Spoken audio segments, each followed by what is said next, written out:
Class 8 supplementary reader lesson 1 how the camel got his hump. Lesson का नाम है कि ऊँट ने अपना कुबड़ कैसे प्राप्त किया। आप देखे होंगे ऊँट के पीठ जो होती है, ऊँट की पीठ काफ़ी ऊंची होती है, कुबड़ होता है।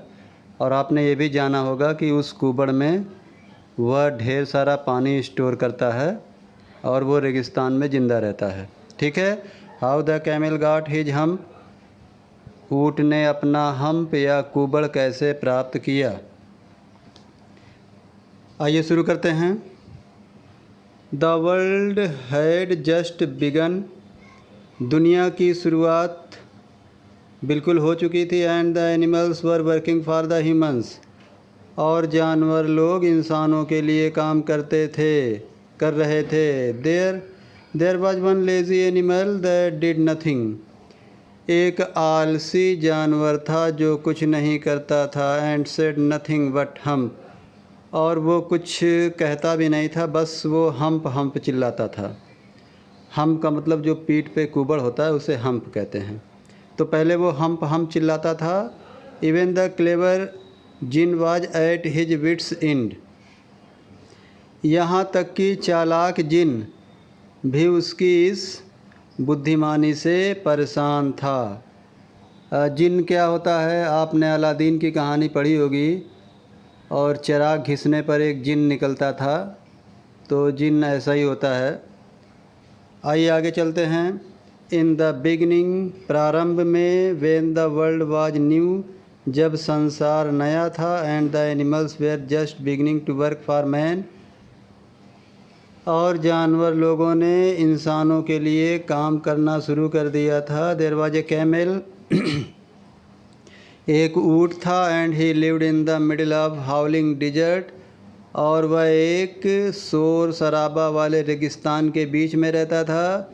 Because he did not want to work, क्योंकि वह काम करना पसंद नहीं करता था। He ate sticks and thorns and prickles, वह लकड़ियाँ, और थांस का मतलब होता है, आपको बता दें कि एक कांटेदार पौधा होता है, नागफन्नी कहते हैं।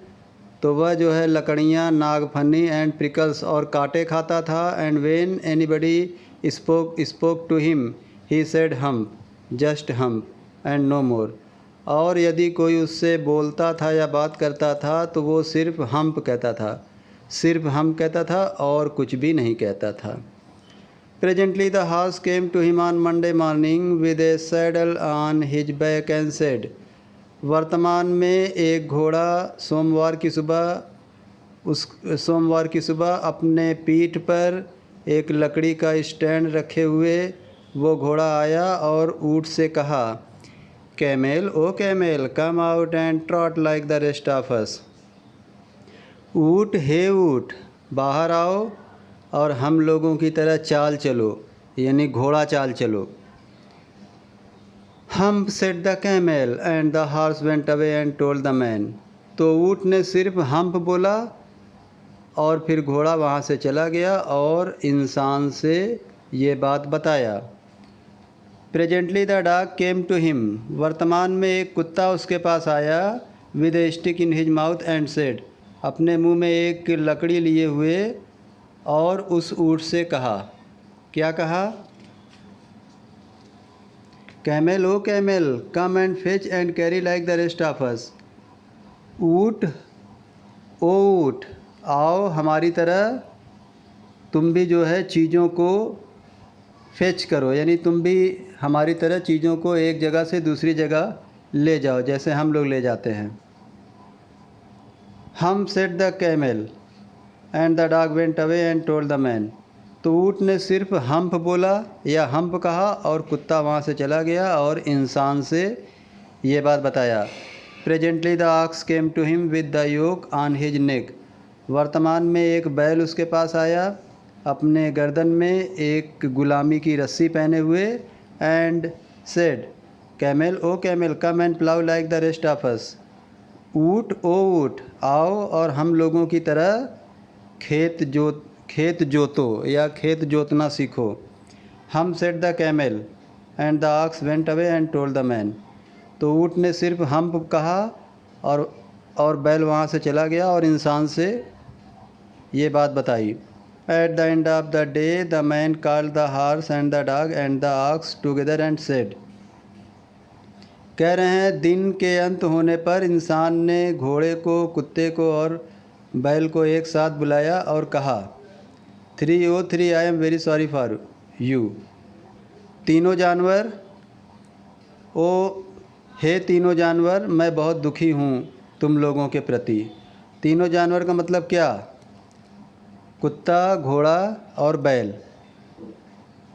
But that humph thing in the desert can't work और he would have been here by now, so I am going to leave him alone and you must work double time to make up for it. फिर इंसान उन तीनों जानवर से कहता है कि ये जो हम्प जैसी चीज़ है, यानी जो हम तो वही वुड बोलता है, तो इंसान बोलता है जो हम्प जैसी चीज़ है जंगल में, वो काम नहीं कर सकता है। और he would have been here by now, और वो यहाँ रहता भी है। So I am going to live him alone, इसलिए मैं उस जानवर को अकेले छोड़ने जा रहा हूँ, यानी उसे मैं कहीं अकेला छोड़ने जा रहा हूँ। And you must work double time to make up for it, और इस जानवर की कमी पूरी करने के लिए तुम लोगों को डबल काम करना पड़ेगा। ऐसा इंसान ने उन तीनों जानवर से कहा, घोड़े से, कुत्ते से और बैल से। That made the three very angry, ये बात तीनों जानवरों को बहुत गुस्सा कर दी। And they held a panchayat on the edge of the desert, और उन लोगों ने रेगिस्तान के किनारे एक पंचायत सभा किया।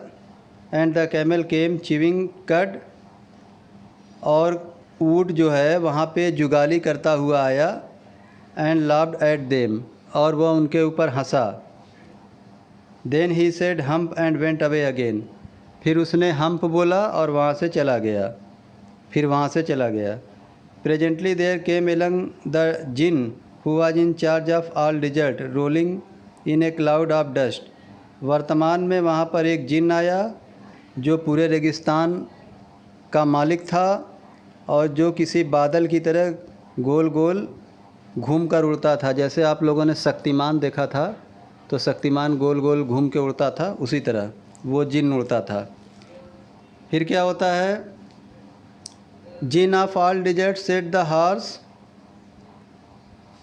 घोड़े ने कहा, पूरे रेगिस्तान के मालिक जिन, is it right for anyone to be idle, क्या किसी इंसान को या किसी जानवर को निकम्मा होना सही बात है? Certainly not said the djinn, जिन ने कहा, निश्चित रूप से नहीं। Well said the horse, there is a thing in the middle of your desert with a long neck and long legs and he has not done a stroke of work since Monday morning. ठीक है, फिर घोड़े ने कहा कि आपके रेगिस्तान के बीच में एक लंबी गर्दन वाला, लंबी लंबी टांगों वाला एक जानवर है, और उसने मंडे मॉर्निंग से कोई काम नहीं किया है, सोमवार की सुबह से कोई भी काम नहीं किया है। ही वॉन्ट ट्रॉट, वह हम घोड़ों की तरह चलना भी नहीं चाहता है। Whew said the djinn whistling, that is my camel. अच्छा, तो जिन ने सीटी बजाते हुए कहा और कहा कि ये तो मेरा ऊँट है। What does he say about it, वो इन सब चीज़ों के बारे में क्या कहता है? He says hump and he want plough said the ox. फिर बैल ने कहा, वह तो सिर्फ हम्प कहता है और वह खेत भी नहीं जोतेगा या जोतना पसंद नहीं करता। Very good said the djinn, जिन ने कहा, बहुत अच्छा। I will hump him if you will kindly wait a minute. तो जिन ने कहा, अगर तुम लोग 1 मिनट के लिए थोड़ा इंतज़ार करो तो मैं उस प्राणी को हम्प दे देता हूँ, यानी उसे कुबड़ दे देता हूँ। ठीक है, तो स्टूडेंट्स, ये पहला पार्ट था। Thank you so much and subscribe my channel. Okay.